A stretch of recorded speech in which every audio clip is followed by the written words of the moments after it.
Abang Galing.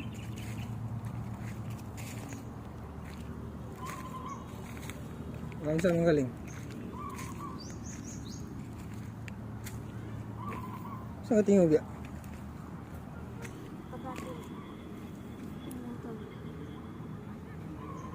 Ha? Nama sini.